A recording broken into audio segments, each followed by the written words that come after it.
Hi class, in this video we're going to talk about the respiratory system. Okay, so first let's go over some definitions. So pulmonary ventilation, this is just simple breathing, right? Movement of air into and out of the lungs. Okay, pulmonary ventilation. Then we have external and internal respiration. So external respiration is gas exchange at the site of the lungs. So we have alveoli, those are where air enters into the lungs. Okay, so it's like these small little balls within the lungs where air fills. Okay, so external respiration happens at the site of the alveoli. Okay, so oxygen we breathe into the alveoli. The oxygen can squeeze out and into the capillaries surrounding the alveoli, and then those capillaries can also send carbon dioxide into the alveoli to be breathed out as waste. Okay, and then internal respiration happens at the site of the tissues.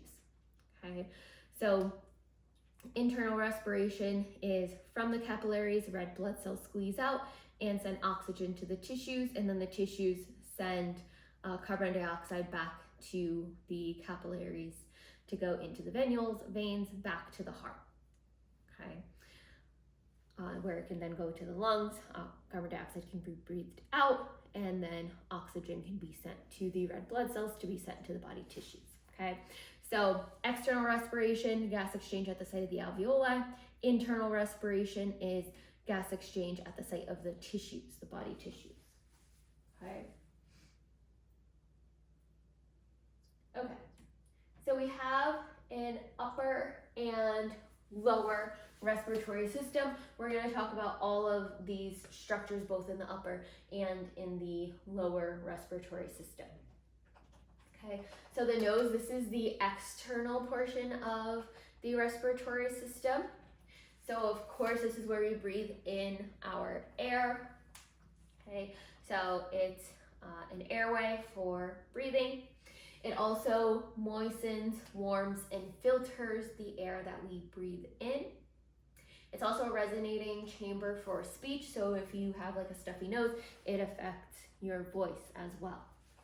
Okay, and then as we talked about in AMP1 with special senses, there are olfactory sensors within the nose, olfactory receptors.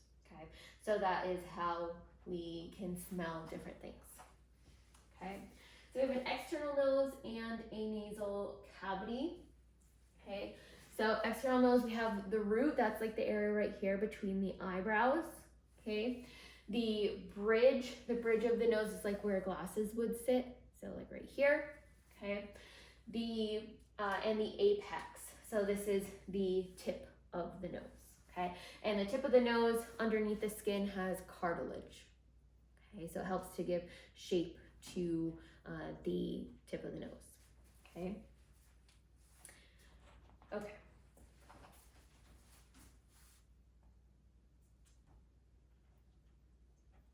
Okay. So nasal cavity, we have the nasal vestibule. So this is the cavity superior to the nostrils. And the vestibule is lined with vibrissae, which are these little hairs that help to filter any particles, so things like dust, right, that we breathe in. Okay, so they help to kind of push them out of the way. Okay, and then we have, of course, olfactory mucosa, which lines the superior region of the nasal cavity, and respiratory mucosa. Okay, so respiratory mucosa is made up of pseudostratified ciliated columnar epithelia, and it also contains goblet cells. Remember, goblet cells secrete mucus, and we have a lot of mucus within our respiratory system to help trap any microbes, pathogens.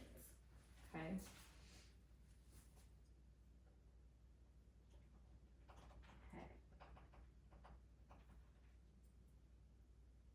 Okay. So on the sides of the nasal cavity, we have nasal concha. So nasal concha are these projections that come out laterally. We have a superior, middle, and inferior nasal concha, and underneath each of those, there's an indentation that is used for more time to warm, filter and moisten the air that we breathe in. And then when we breathe out of the nose, those meatuses underneath the concha help to reclaim that the moistness and the heat. Okay, some of it, right? It doesn't reclaim all of it. Okay, paranasal sinuses, so those are found in the frontal, maxillary, ethmoid, and sphenoid bones, and they help to lighten the skull, and they also have mucus to help trap, they secrete mucus to help trap any pathogens. Okay, and they also further help to warm and moisten the air. Okay, rhinitis.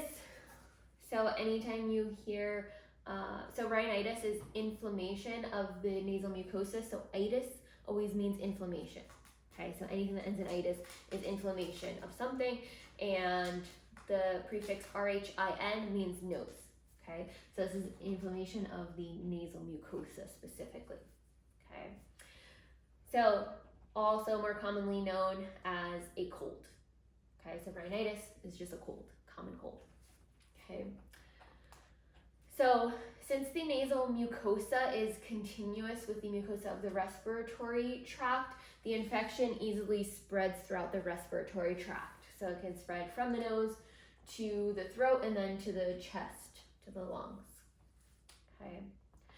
It can also potentially spread to the paranasal sinuses and block those sinuses, and this can result in sinusitis.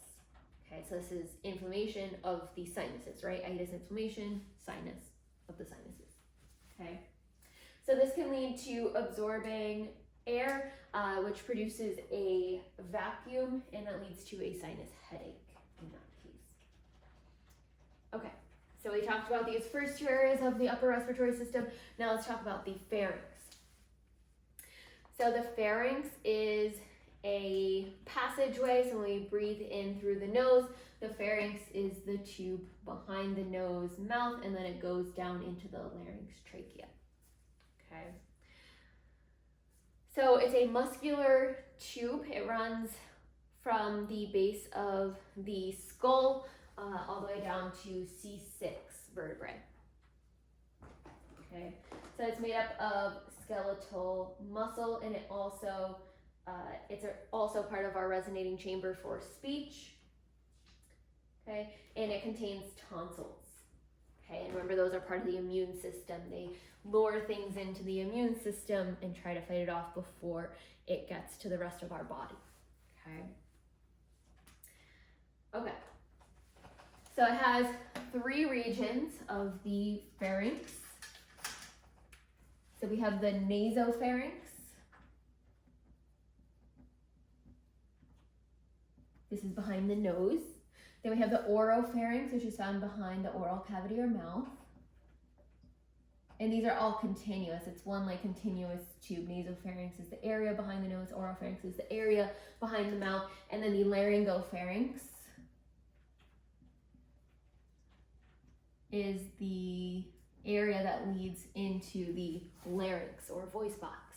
Okay, that would be the next structure down from the pharynx. Okay.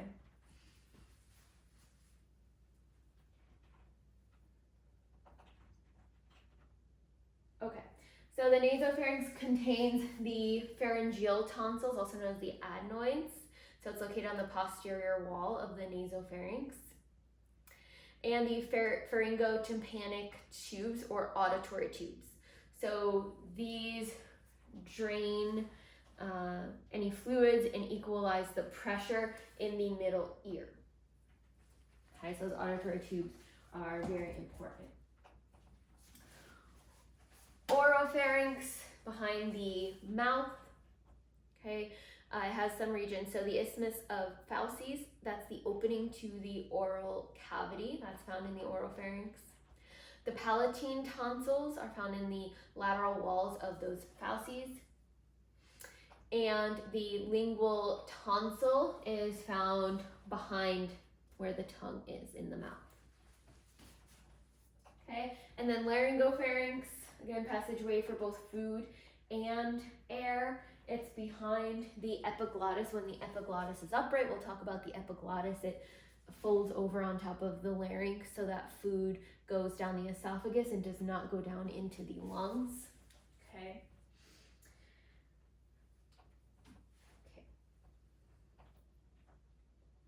So those are the three versions there.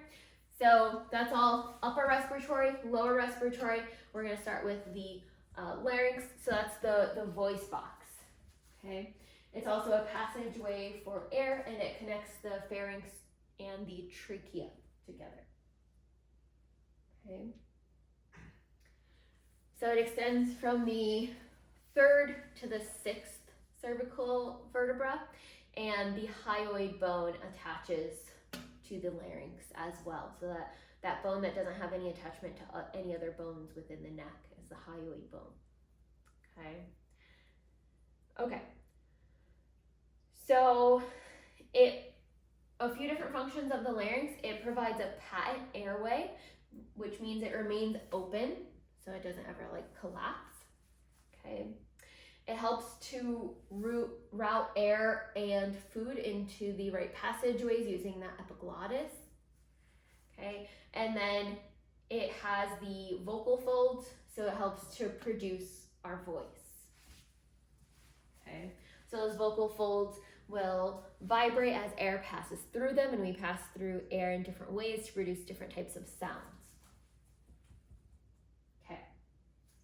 So there are 9 hyaline cartilages within the larynx. Okay. The epiglottis is the only different one.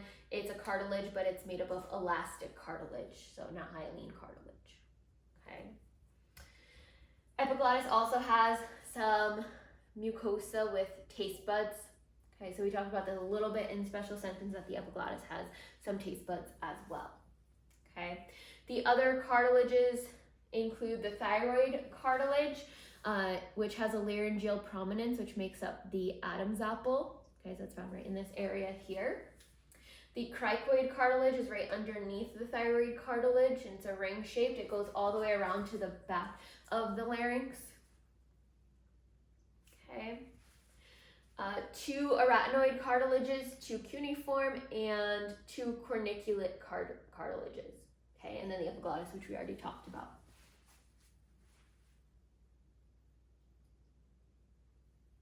Okay, so let's talk about the vocal folds.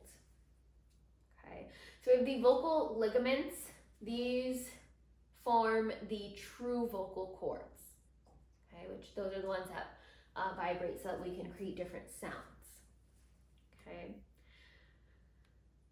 Okay. So the glottis is the opening between the vocal folds. So the vocal folds can open and close. You'll see in the models, there's a string you can pull to open them and close them. So the glottis is the opening between the vocal folds, so when they're open. Okay. And then they vibrate to produce sound as air comes out from the lungs. Okay. The vestibular folds are also known as the false vocal cords. Okay, and they're superior to the vocal folds. Okay, so they don't actually produce any sound or help out in producing any sound. They just help to close the glottis when we swallow. So when we swallow, that glottis automatically closes because of those false vocal cords. Okay, because again, we want to protect. We don't want food to go down the wrong pipe. Okay. Okay. Okay, so how do we produce sound? How do we speak or just produce any sorts of sounds? Okay, any speech. So speech is the intermittent release of expired air, so air that we're breathing out during the opening and closing of the glottis. Okay, so depending on the length and tension of the vocal cords, that determines the pitch of our voice. Okay. How loud we are depends on the force of air. So if we want to be louder, then we force more air up. If we want to be quieter, then we force less air out of the vocal cords. Okay. And then we have those chambers we talked about, like the nasal and sinus cavities.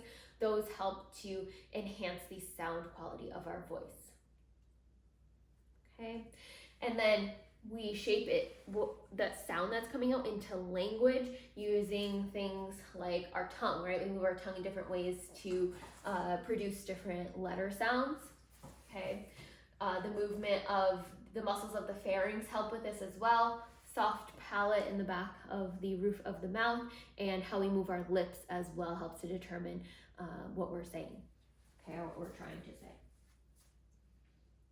Okay, so those vocal folds can actually also act as a sphincter to prevent passage of air. Okay, so an example of that is Valsalva's maneuver. So this is where the glottis closes, and this prevents exhalation. Okay, this is what we do in order to empty the rectum or to stabilize the trunk when we're lifting something heavy. Okay, so during Valsalva's maneuver, the abdominal muscles contract and intra-abdominal pressure increases, okay, and the glottis closes so that we can really push or lift something very heavy.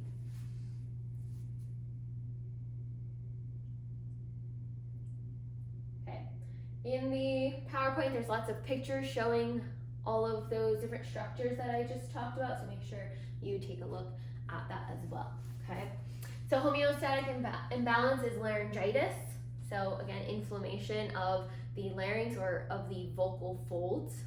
Okay, so in laryngitis, the vocal folds inflame, and that interferes with the vibration. So this is like losing your voice. Okay, so it causes hoarseness in the voice, or in some cases when you like lose your voice, you can only whisper. Okay, so it's usually caused by a virus, but singers get this a lot as well from overuse of the voice. Okay. Okay, now let's get to the trachea. So this is also known as the windpipe. So this extends from the larynx into the mediastinum, okay? And from there, it then divides into the two main bronchi, okay?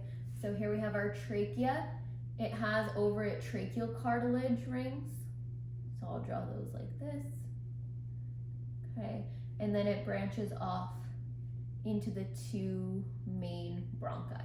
This area here is known as the carina. This is where it branches off into those two main bronchi, okay? So this here is the trachea, primary bronchi. And then anatomically, right, this would be the right primary bronchus, and this would be the left primary bronchus, okay? So this is like a little one with a like temperature degree signal. That means primary, okay? So this means secondary, this means tertiary, okay? So just so you know that denotion of what I wrote there, okay? So primary bronchi.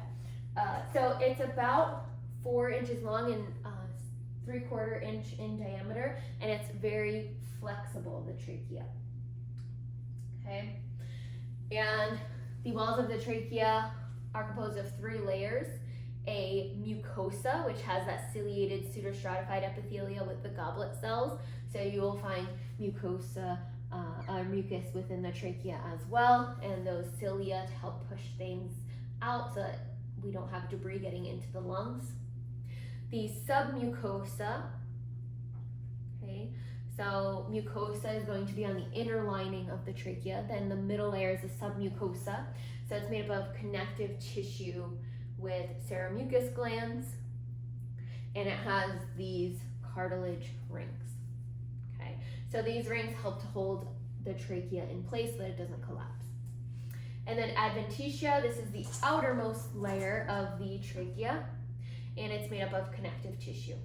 Okay, so adventitia is a serosal layer.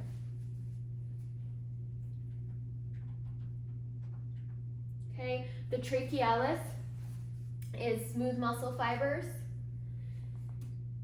and it helps to connect the posterior parts of the cartilage ring. So it'd be in the back of the trachea, okay?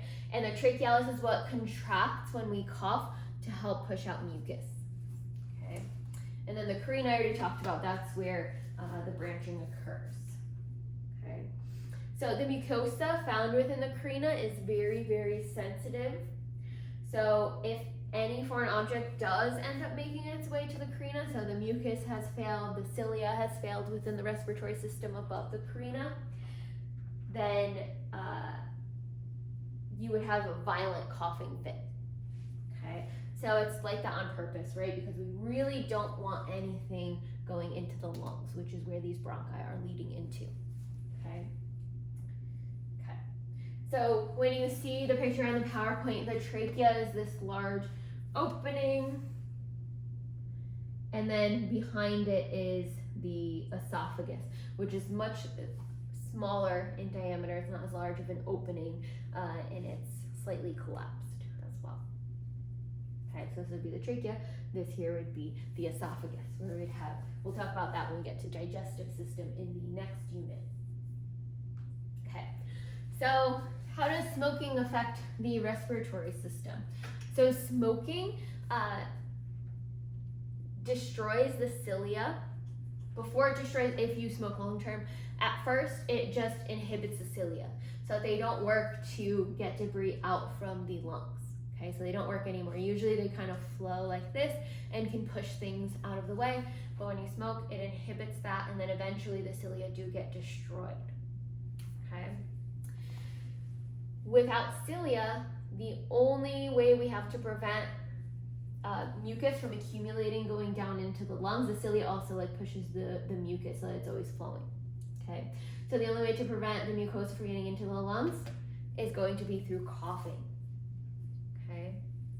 Usually if someone stops smoking, that cilia will fix itself, okay? So the function comes back, and usually it happens pretty quickly within a few weeks, okay? So you have that like smoker's cough that will usually go away, okay, once that function of the cilia is back to normal, okay? So if you choke on a piece of food, what happens is it cuts off the trachea, so this is another homeostatic imbalance, okay?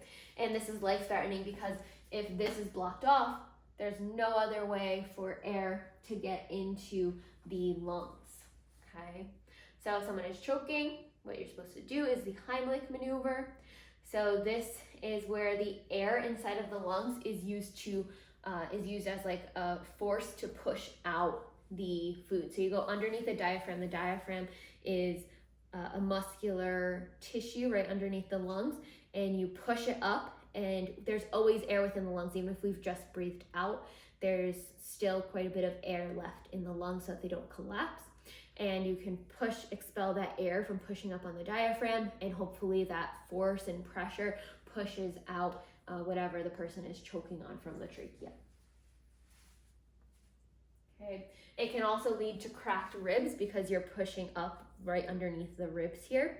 And if you're pushing up with force, you've probably seen when we dissected those pigs and we cut through the sternum, and then you could just kind of break the ribs open. They're not that hard to break, right? And in the human, maybe it's a little bit more difficult because they're a little bit bigger, but still not extremely difficult, especially if that person is strong, right? Okay. Okay. So, bronchi. Let's talk about the branching of the bronchi now. Okay. So the primary bronchi are going to divide even further. Okay, so we have the primary, also known as the main bronchi. Then those branch off. I'm just going to draw on one side. Those branch off into the secondary bronchi, also known as the lobar bronchi. And then those further branch off into the tertiary, also known as the segmental bronchi.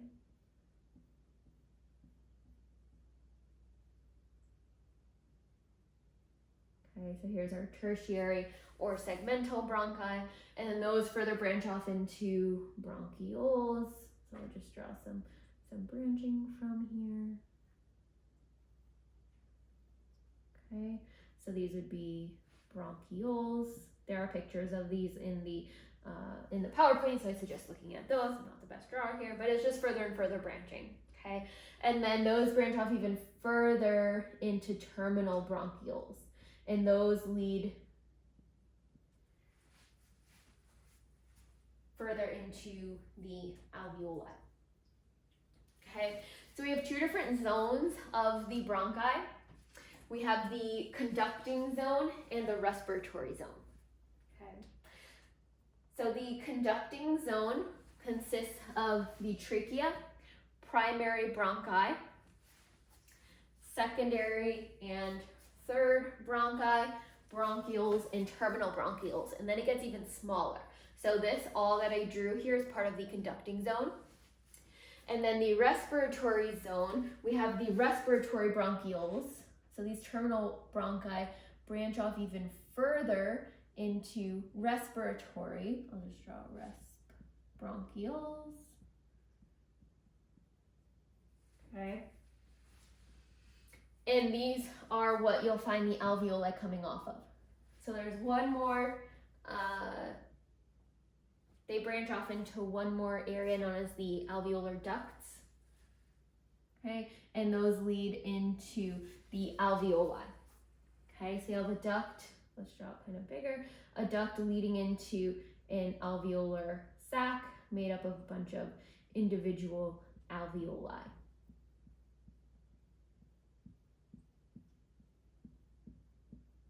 Okay, so let's just go through that one more time. Trachea branches off into the primary bronchi, and then further on this side as well, I just didn't draw it, further into the secondary bronchi, then tertiary bronchi, then bronchioles, then terminal bronchioles, okay? Then those branch off into the respiratory bronchioles, okay? And this is the start of the respiratory zone, okay? This was all conducting zone. This is the start of the respiratory zone, and then into the alveolar ducts, which lead into the alveolar sacs and individual alveoli. So an alveolar sac is just a sac of a bunch of alveoli. Okay.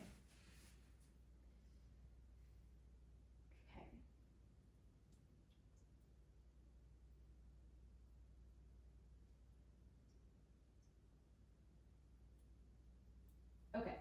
So in our conducting zone, eventually these cartilage rings, there's going to be cartilage rings throughout. I just drew the ones on the trachea because those are the ones that I will, ask you about on an exam. Okay, so this will be the tracheal cartilages. But eventually they become irregularly shaped. Okay, and then once we get to the bronchioles, so right here after the tertiary, so we're still going to have cartilage up through here. Then once you get to the bronchioles, then we have elastic fibers completely replacing the cartilage. So no more cartilage within the bronchial area. Okay. Okay. So we also have a change from pseudostratified columnar. It starts to become cuboidal. And cilia and those goblet cells become more sparse, so you don't see as many of those, okay? And then smooth muscle increases. So this allows the bronchioles to provide resistance to the air passage. Okay, we talked about all of this. Okay, then we have the respiratory membrane.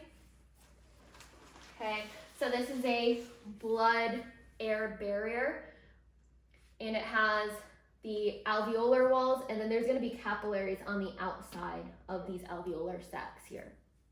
Okay, so the alveolar wall, we have a single layer of type 1 alveolar cells, and type 1 alveolar cells are where gas exchange is going to occur between the alveoli and the capillaries. And then we have type 2 alveolar cells. These are the types of cells, you'll find these in the respiratory membrane as well. The type 2 alveolar cells are what secrete surfactant so that the alveoli do not collapse and the lungs do not collapse. If you do not have surfactant, then you can't breathe. So in the fetus, when it's developing, does not secrete surfactant until the very, very end of development. So that's why that blood flow surpassed the lungs, because the lungs do not fully develop until the very end, and even after the baby is born, that's when the lungs kind of finally finish developing.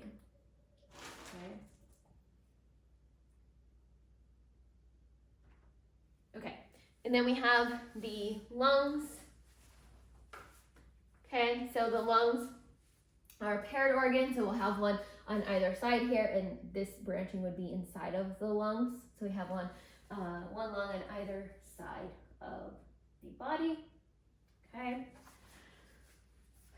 So the root, this is where the lung attaches to the mediastinum, so it's on the inside of the lungs. That's also where you'll find the hilus. Okay. So I'll mainly probably just ask you about the hilus. So the hilus is where the bronchi and then arteries and veins enter into each lung.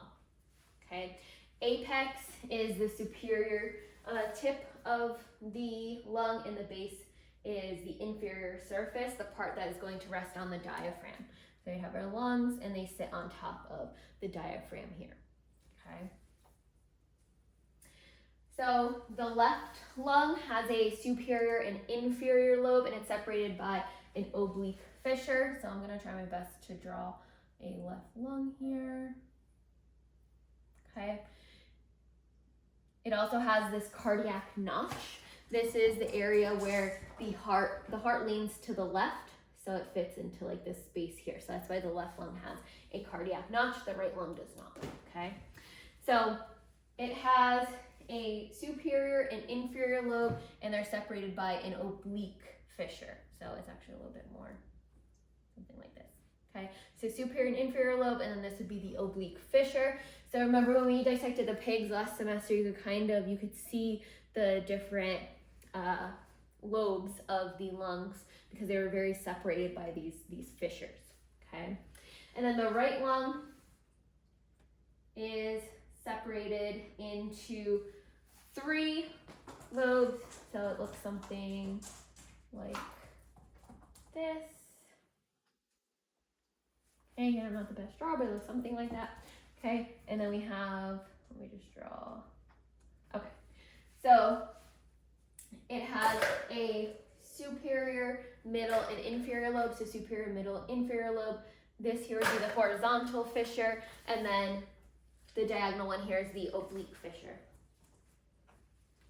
Okay, so right lung, left lung there.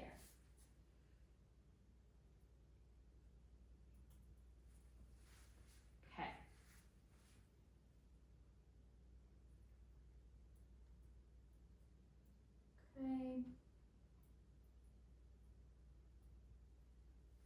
Okay. So we have, the lungs have 2 different circulations.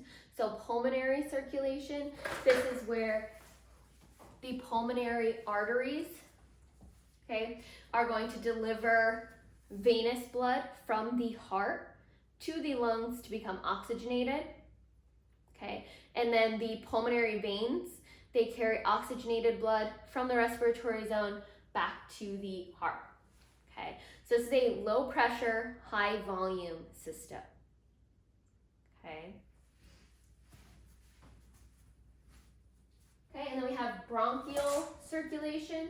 So the bronchial arteries are going to send oxygenated blood to the lung tissue itself. So this comes from the aorta and enters the lungs at the hilum. Okay. So this is part of the systemic circulation. So this would be just like our normal systemic circulation, high pressure, low volume. Okay.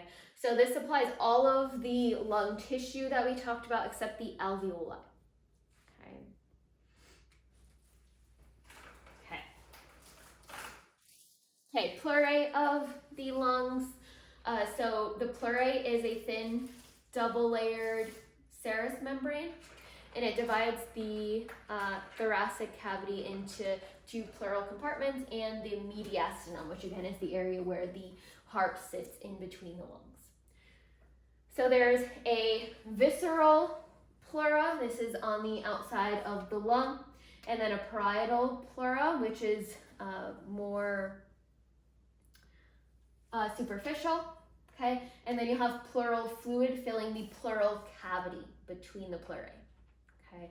So this provides lubrication so that when we breathe in and out, that friction does not rub up against the ribs and the heart, causing pain, okay? Pleurisy is inflammation of the pleura, and this sometimes results from having pneumonia, okay? So the pleura can become inflamed, and this can result in friction when you breathe, which gives that stabbing pain. So if you've ever had pneumonia and have pleurisy, you know that pain when you're breathing, okay? That's from the pleura being inflamed, okay? The pleura can also produce too much fluid, which would put pressure onto the lungs, right? If the pleura is kind of expanded here, it puts pressure on the lungs, and that would also kind of hinder the breathing. You wouldn't be able to breathe in fully in that case, okay? Okay, blood can also fill within the pleural cavity if there's a damaged blood vessel, so some sort of trauma, physical trauma around the lungs, or blood filtrate, okay? So when left-sided heart failure occurs, fluid can leak out, so plasma from the lung capillaries, okay? So pleural effusion is when fluid accumulates within the pleural cavity.